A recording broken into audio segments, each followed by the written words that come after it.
How many calories do you need to eat a day in order to lose weight? First, I'm Alex with Almond Milk is Nuts, and welcome to my channel. Please like and subscribe to see upcoming videos. There are a lot of factors that come into play to determine how many calories you need to eat a day in order to lose weight. Now, these include your age, your height, your weight, your activity level. This number is different for everybody. Now, it's important to first start with your BMR, which is your basal metabolic rate, which is the amount of calories your body burns at rest. So you would have to eat this base amount every single day just to maintain normal function, even if you were completely sedentary sitting on the couch.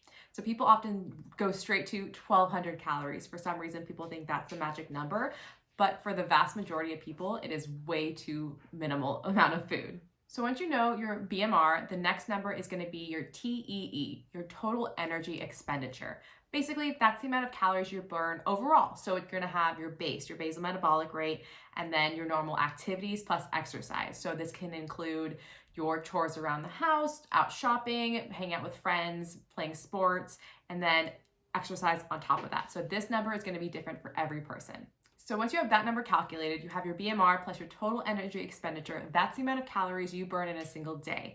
So from there, you would want to subtract about 200 to 500 calories to determine how many you should eat a day to be in a deficit. So should you be cutting out 200 or 500 calories or somewhere in between? How do you know how much to reduce from your total energy expenditure? So this really depends on what your goals are, how aggressive they are, and what your timeline is.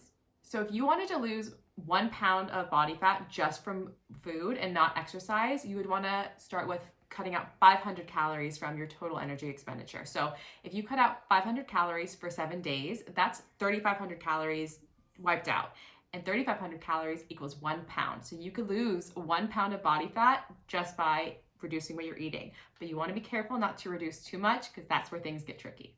For example, let's say we have somebody with a basal metabolic rate of 1,700 calories. So they exercise a couple times a week, nothing too heavy. So their total energy expenditure is going to be 2,000 calories. So from there, their goals are pretty steady. They don't want to be losing too much weight too quickly or too slowly. So we're going to reduce them by 300 calories. So their calorie intake for the day will be 1,700 calories. Now this can shock some people a little bit because again, they think, oh, that's 1,200 calories, less food is better, but that's not always the case.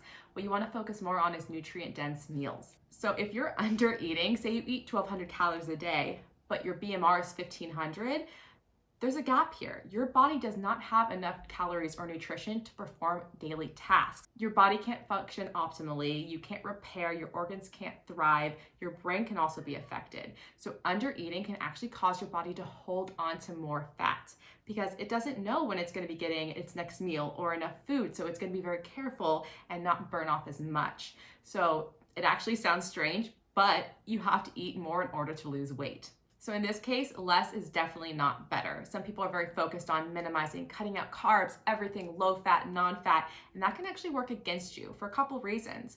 One, low fat, fat-free products, they take out the fat, but then the mouthfeel is different, the weight's different. So they actually will add other foods or ingredients, back in like sugar, sodium, and other maybe chemicals you don't really want to achieve that same mouthfeel. And you can actually, you'll lose a little bit of fat from there, but you're gaining other things. So that's not always the best. The best advice I can give you in this case is to make your meals nutrient dense. Have a good balance of protein, healthy fats, complex carbs, fruits, vegetables. That's really going to help to nourish your body, give it everything it needs so it can function and burn off excess. Thank you so much for watching today's video. Please remember to like and subscribe, follow me on Instagram and TikTok, and I'll see you guys in the next one.